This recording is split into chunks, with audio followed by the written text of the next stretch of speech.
Bonsoir à tous, bienvenue sur la chaîne YouTube de l'Académie.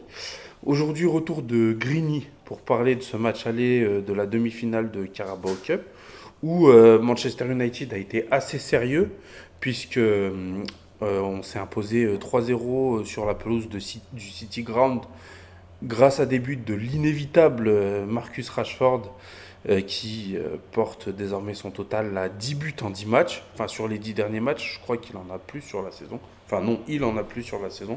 J'ai pas les stats, mais il en a plus que ça. Mais en tout cas, sur les 10 derniers matchs, il a 10 buts. Euh, But de Weghorst aussi, qui marque son premier but avec Manchester United. Et but de Bruno Fernandes en fin de match, qui vient rendre ce résultat comme très bon. Donc comme je disais, Grigny est de retour. Bienvenue. Bienvenue, Salut, bienvenue de retour chez toi. de retour. J'avais dit que Une genre, petite série. J'ai, je t'avais viré et tout, mais comme les résultats n'ont pas été incroyables avec Nelson non plus, bah je me suis dit que j'ai, j'ai écouté la vidéo, j'ai entendu tous les petits tacles là. bah du coup comme Nelson a une qualité sonore de merde, et bah je me dis que autant continuer avec toi. Donc voilà. Merci. Je sais pas si je dois le prendre comme un compliment. Oui, oui, t'as investi, ça plaît dans ta faveur. Oui, vous voyez là, le petit micro là? C'est ça qui me fait garder ma place. C'est le Fifine, Bon, et Fifine. le Fifine qui donne la place. Bon, alors, ce résultat très bon à 3-0, c'est un très bon résultat. Mais il pouvait être juste acceptable, non? Si on en restait à 2-0, genre. Moi, je suis pas d'accord avec toi. Enfin, pour moi, un match 2-0 à l'extérieur quand on est sur deux contre-coups d'affilée, même si Arsenal, chacun joue comme il veut. Vous avez vu le débrief, chacun joue comme il veut le résultat. Euh, on a rebondi à l'extérieur et avec les cadres. Donc pour moi, c'était un bon résultat, sachant que le retour, c'est à domicile. Nottingham a vraiment rien montré. Et je pense pas qu'on soit en danger. Après 3-0, c'est beau pour le score et ça fait un 3-0, c'est toujours mieux, quoi. Si tu lâches la manette Mais en et fait, voilà. c'est plus dans l'idée de pouvoir faire reposer des joueurs. À 2-0, tu peux peut-être pas faire reposer tous tes joueurs, tu vois, parce que ok, t'es à domicile, mais tu risques quand même de te manger un but à la 10e minute et après devoir contenir comme on a fait bah, contre Crystal Palace et de prendre un but de merde à la fin et après tir au but Mm. et tu sors, tu vois. Enfin, je veux dire, tu t'exposes plus facilement au scénario de merde si tu gagnes pas 3-0 parce que à 2-0, si tu prends ton but au bout de 10 minutes, tu vas pas faire rentrer tous tes titulaires au bout de 10 minutes, tu vois. Donc tu peux Mm. vite te saborder le match. 3-0, tu as quand même le temps de voir venir. Tu as Nottingham Forest qui a peut-être un peu plus la tête dans le seau, tu vois, et qui va peut-être un peu moins venir avec des ambitions. Ils vont peut-être même plus gérer leur maintien en première ligue. Je sais pas où ils en sont. À un moment, c'était très très chaud, donc ils doivent pas être très loin de la relégation, s'ils y sont plus. Mais voilà, ils vont peut-être Et gérer leur fin de saison. ils, ils font le yo-yo, eux, hein. Ouais, À un donc moment, ils étaient derniers, après, ils remontent. ouais. Mais C'est dans pas. mon optique, c'est plus le prochain match, c'est de la Cup encore, on joue Reading. Ouais. Et vu que c'est une D2 ou D3, je sais plus, je pense plus qu'il va faire tourner à ce match-là et remettre une équipe type ou équipe type bis pour garder du rythme pour relancer l'APL. Parce que si tu. Reading, je pense pas que l'équipe sera l'équipe type. S'il remet une équipe bis contre Nottingham, euh, j'ai pas l'impression que ça soit son style de faire tourner. Lui, il veut garder les joueurs, les garder frais et leur donner du rythme. Donc, dans tous les cas, je pense que l'équipe sera quasiment type au retour. Mais moi, je trouve quand même comment dire, plus logique de faire euh, jouer l'équipe type contre Reading. Les 4 se reposent contre Nottingham Forest et ils arrivent frais après en première ligue quand ça reprend. Après, il y a combien de jours d'écart entre chaque. 3 jours. Parce que je crois qu'on joue tous les trois On jours. joue tous les 3 jours là.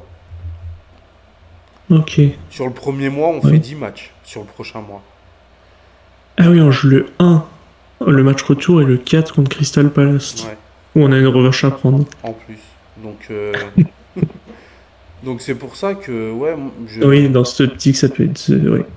je trouve ça plus logique. Après, peut-être qu'il va se dire que il faut peut-être justement qu'il soit reposé contre Reading et après qu'ils enchaînent un peu les matchs, tu vois, pour être plus frais. Enfin, Mm. on verra parce que, ok, Reading c'est une des deux, mais t'es pas à l'abri d'une surprise et donc, bah, étant donné, enfin, pendant que tu y es, autant gagner. C'est, Mm. enfin, personnellement, ça m'embêterait pas plus que ça de perdre hein, contre Reading. C'est pas. C'est un 16e de finale. Ouais, donc ça veut dire il te reste encore plein de matchs. Là, on a vu sur les coupes, on en parlait avec Nelson. Si tu veux tout gagner, sans parler du championnat, tu dois te rajouter. Non, si tu veux gagner les coupes, c'est quoi? C'est les deux coupes, il faut faire 7 matchs, je crois. Mm. Ça te complique un mois. C'est un mois de compétition en fait. Après, en sachant que la FA Cup, cette année, on a des tirages hyper avantageux. Donc, faut aussi en tirer profit. Ouais, mais pour Je dis l'instant. pas que c'est des matchs. Je dis pas que c'est des matchs gagnés, mais c'est pas des matchs contre le Big Six pour l'instant. Ouais, pour l'instant. Mais après, tu peux te manger quart contre Arsenal, demi contre Chelsea, et finale contre City, et perdre contre City, et avoir fait tout ça pour rien, tu vois. Autant que ce soit des petits Ouais. qui en profitent, et voilà. Mais après, si tous les gros clubs savent qu'il y a un calendrier chargé, jettent tout ça, bah, regarde, en Carabao Cup, il reste que Newcastle et nous, en club qui joue, on va dire, bien au pied ballon. Ouais. Donc, il y a aussi moyen de gratter des titres. Je regarde juste rapidement, il reste quoi comme gros club? Ah, il y a un City Arsenal, tu vois, donc il y a déjà un gros qui saute.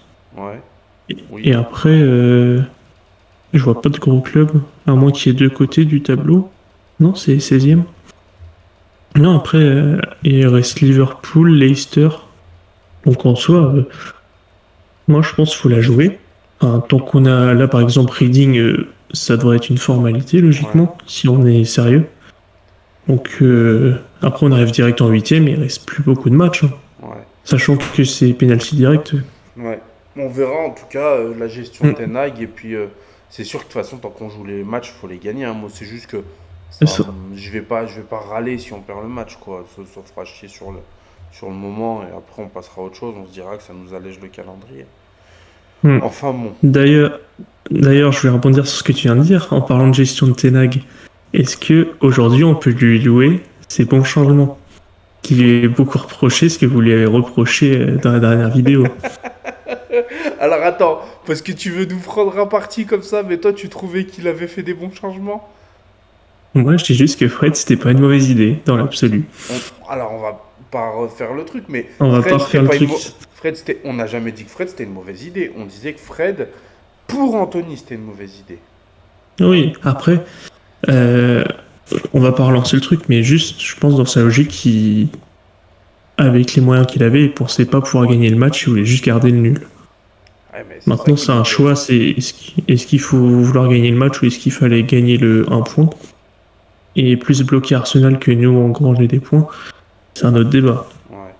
Bah écoute, si tu Mais bon. voulais débattre, t'avais qu'à être là à ce moment-là. Écoute. Allez, petite crotte de nez. Non mais, oui. Mais en vrai, oui, sa gestion a été très bonne. Il a fait sortir Rashford à la 70e, donc très tôt dans le match. Le match était quand même plié. Il a donné du temps de jeu à des jeunes. Il nous a montré Mm. qu'ils étaient peut-être pas si près que ça. Parce qu'on a râlé sur Garnacho, mais son entrée elle est catastrophique au final. Oui. Elle est catastrophique. Vraiment, c'est un joueur, et c'est normal parce qu'il est jeune, hein, mais il est d'une irrégularité. Tu le fais rentrer contre City, il te fait gagner le match. Tu le fais rentrer aujourd'hui, c'est une catastrophe. Il a fait deux courses en touche, un contrôle de la main, et je crois que c'est à peu près tout. Donc, Ouais, mais c'est son premier mauvais match. J'ai pas non, de souvenir de non, mauvais. il en a fait d'autres. Mais on s'en fout. Enfin, je veux dire, c'est pas pour lui en tenir rigueur. Il est jeune, il apprend. C'est de l'expérience en plus. C'est pas grave, hein. Mais ce que je veux dire, c'est que là, de faire rentrer Garnacho, c'était une très bonne idée. De faire rentrer Pellistri, c'était une très bonne idée. Faire rentrer Fred, c'était pas déconnant. Enfin voilà. Non, franchement, son coaching aujourd'hui est très bon, hein. La gestion est très bonne, il n'y a rien à dire. Et en parlant de celui qui est sorti à la 70e, l'inévitable Thanos. On va l'appeler Thanos. Il n'y a plus rien pour le stopper. Marcus qui marque encore un but et qui marque encore un but magnifique. Parce que la limite, Oui. il marque encore, ce serait cool, hein. Mais il a même plus envie de marquer des buts de merde en plus. Il est obligé de dribbler deux joueurs à chaque fois maintenant.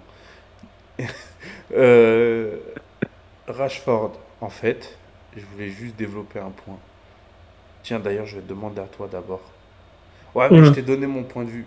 Donc c'est. Mais c'est pas grave. je le prendrai. Donne-moi ton point de vue. Vas-y. Donne-moi ton point de vue sur à quel niveau tu vois Marcus Rashford aujourd'hui. Euh, Actuellement, Par rapport au Rashford gratin du est... football. Ah oui, parce que j'allais dire, actuellement, son état de forme, c'est le meilleur joueur de PL.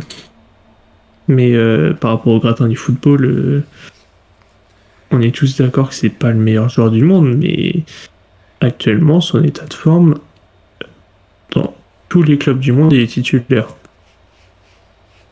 Ouais. Il n'y a aucun club où je le vois pas titulaire. Y a personne qui cracherait dessus actuellement, c'est clair. D'ailleurs, je me demande si en état de forme, en nombre de buts, à part Haaland, s'il y a un joueur qui fait mieux. À part Haaland et Mbappé. Et Après encore, je Mbappé, suis même c'est pas contre sûr.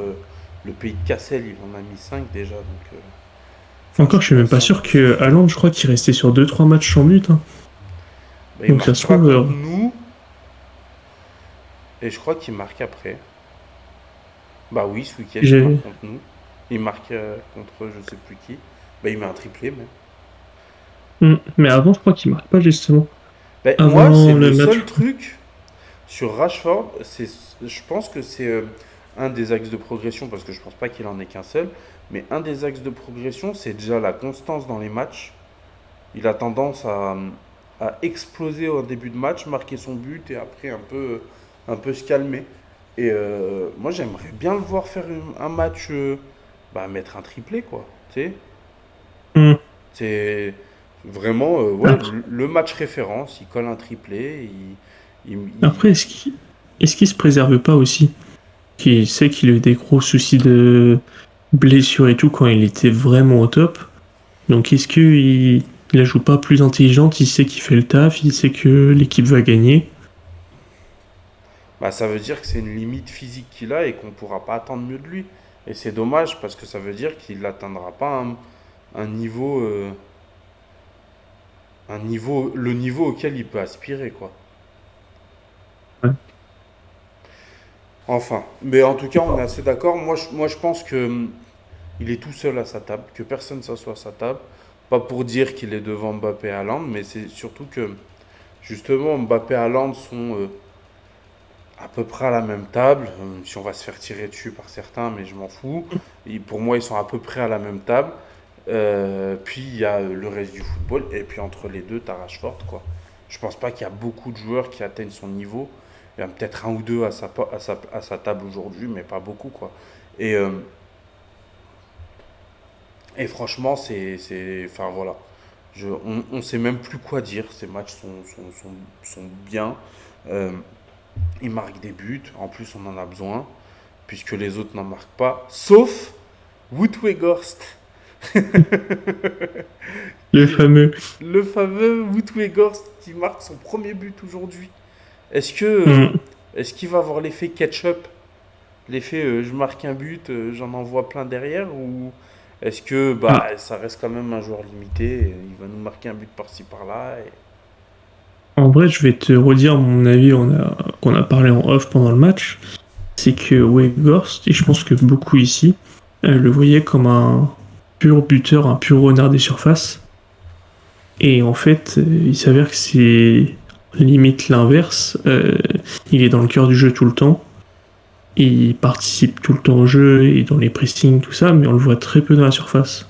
Même toi qui le disais sur les 3 derniers matchs, il s'est créé combien d'occasions? C'était proche de zéro, enfin j'en avais aucune en tête. Bah, Mais avant aujourd'hui, j'en ai vu aucune. voilà, c'est ça. Mais par contre, son but, c'est un vrai but de renard, vu que je me suis fait spoil le but, du coup j'avais 10 secondes de retard, du coup je savais que c'était Wood qui avait marqué.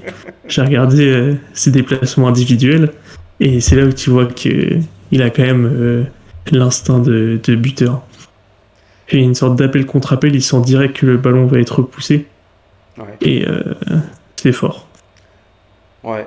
Moi, je trouve quand même que son match, il est assez mitigé. Il fait un bon match parce qu'il marque. Il fait un bon match parce que dans le...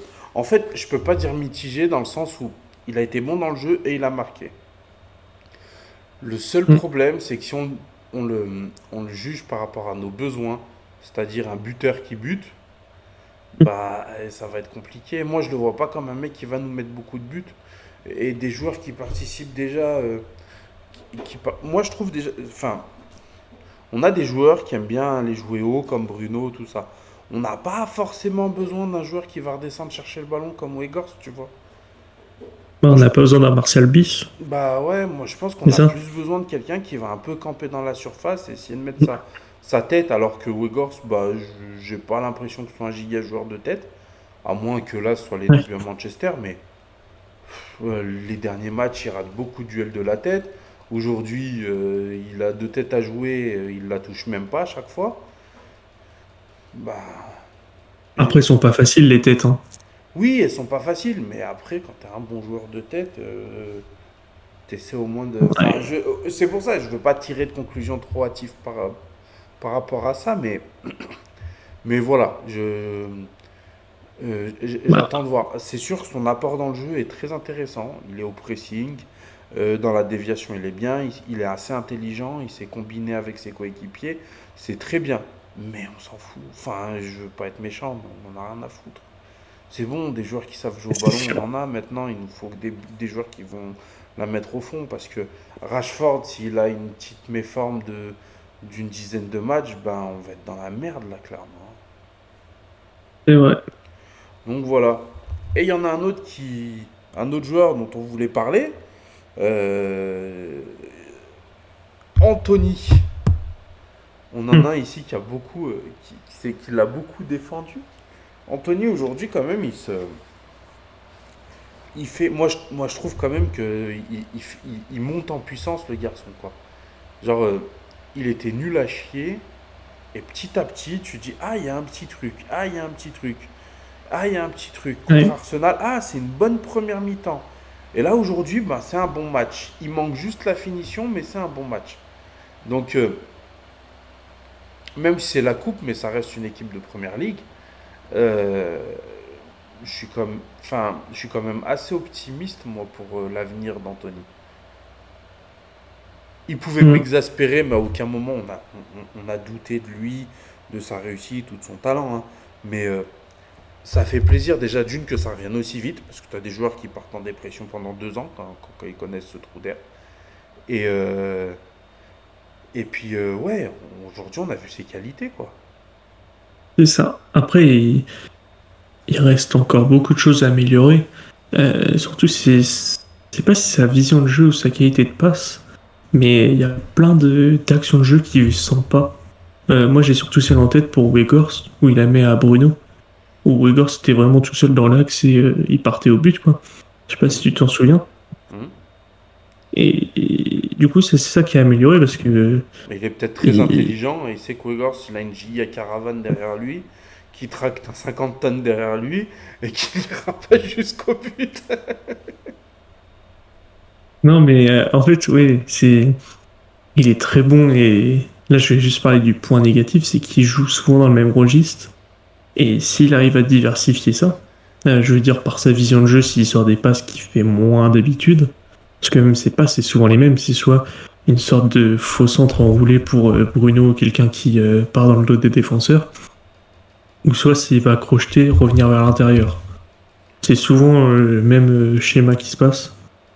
Mais par contre, quand il le fait et quand il est en confiance, quand il sort ses petits dribbles et tout, bah c'est la magie du Brésil, quoi. C'est la samba. Samba. Et on va finir sur. On a fait ça assez rapidement, assez clair, assez concis. Je suis content de cette vidéo. Même si là, ça fait déjà 20 minutes, hein. Comme quoi, il y avait des choses à dire sur ce match quand même. Euh, on a deux joueurs, on commence à se poser la question, étant donné leur performance d'aujourd'hui. Alors, Grigny est peut-être pas d'accord sur l'un des deux. On commence à se demander s'il serait pas indispensable. Pardon. Je vois pas c'est qui le deuxième joueur. Bah, En fait, en gros, il y a Casemiro et il y a Lisandro Martinez. Ouais. Lisandro Martinez, homme du match. On se demande si euh, s'il n'est pas indispensable à cette équipe parce qu'il a toujours été bon quand il a joué avec nous. Et l'autre, c'est Casemiro, puisque bah, il n'a pas joué contre Arsenal, on a été nul. Aujourd'hui, on voit quand même qu'il a donné du liant à cette équipe et qu'il a rendu cette équipe beaucoup plus équilibrée. Donc, il y a quand même la question qui se pose de savoir est-ce qu'ils sont indispensables, oui ou non. Même si moi, je pense que Casemiro l'est, Lisandro Martinez, c'est plus compliqué parce que, bah, en fait, c'est indépendant de son talent et de ses prestations, mais en fait, on a réussi sans lui. Casemiro, on a le truc de se dire, ouais, bah Arsenal, vous avez bien vu, sans Casemiro, c'est la merde, etc. Lisandro Martinez, bah, sans lui, on a gagné des matchs, on a gagné contre City, on a fait une très bonne série au retour de la Coupe du Monde, on a été dominant dans le jeu. Enfin, voilà, enfin, on a été incroyable sans lui. Casemiro, pour l'instant, ça n'a pas été encore le cas. Les deux derniers matchs sans Casemiro, c'est Arsenal, on perd 3-2. Et avant, bah, c'est Manchester City, on perd 6-2, quoi. 6-3. Mm. Donc avant ça, McTominay avait décidé de faire 4 bons matchs, donc on s'en est pas mal sorti. Et encore, on s'en est pas mal sorti sur 3 matchs. Mais sinon, sans Casemiro, à chaque fois, c'est compliqué. Sans Lisandro Martinez, c'est pas le cas. Ah, où je suis d'accord avec toi, c'est que Casemiro, c'est notre meilleur joueur, même devant Rashford. C'est l'élément indispensable de l'équipe pour qu'elle tourne. Du coup, Rashford n'est pas le meilleur Euh, joueur de PL. Rashford, c'est le meilleur joueur du moment, tu vois. Mais Casemiro, c'est genre la plaque tournante, quoi. C'est celui qui te fait Ouais. bien jouer une équipe. Alors que Rashford, c'est individuel plus. Euh, alors que Lisandro Martinez, tu vois, pour moi, c'est un titulaire indiscutable.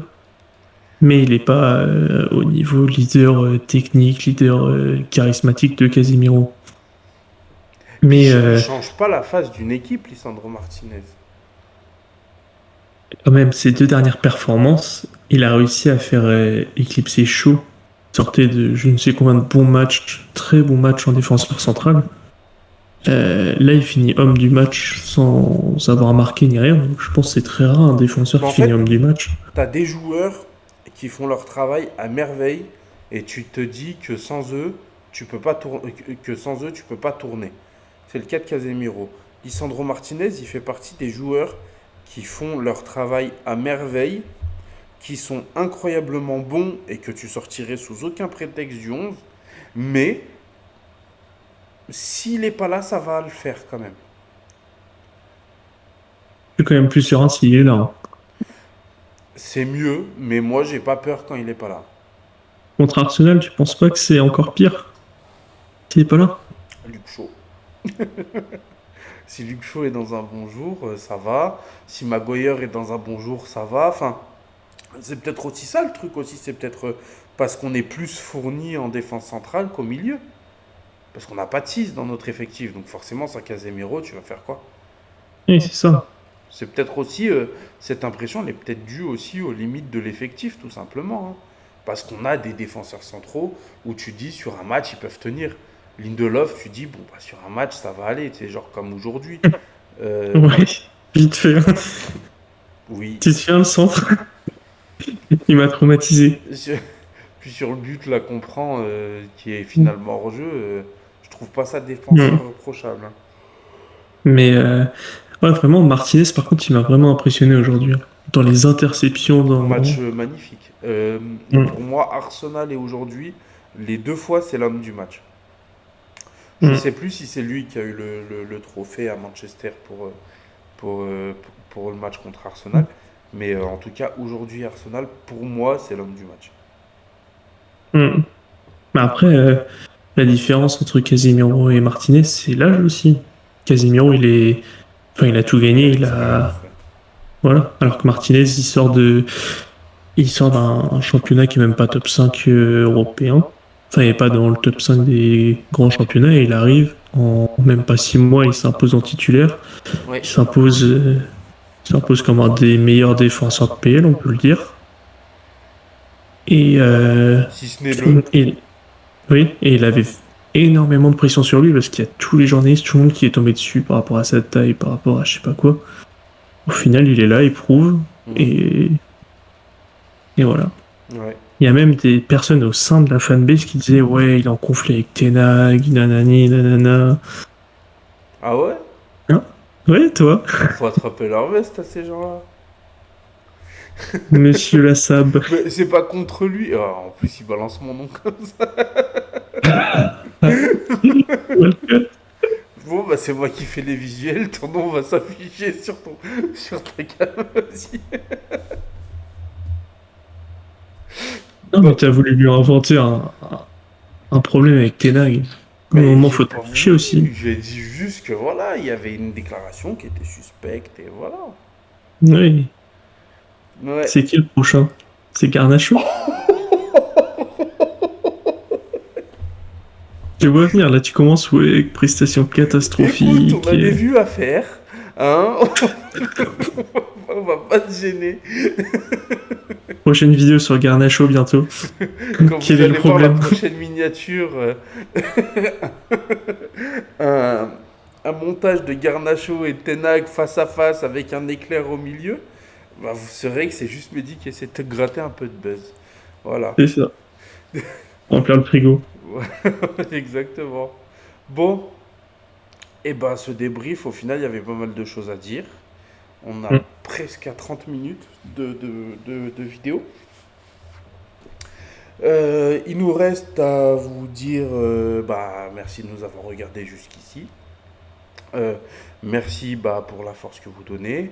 Continuez de vous abonner, continuez de commenter, continuez de partager, enfin continuez, commencez à partager s'il vous plaît, parce qu'on ne voit pas notre nom nulle part. Donc on veut bien un peu de soutien à ce niveau-là. Bon, en tout cas, ce que vous faites c'est déjà très bien. Euh, on se retrouvera bah, pour le débrief du match contre Reading. Oui. Ce sera sûrement dans le week-end. Donc voilà, bonne soirée à vous. Salut. Bonne soirée.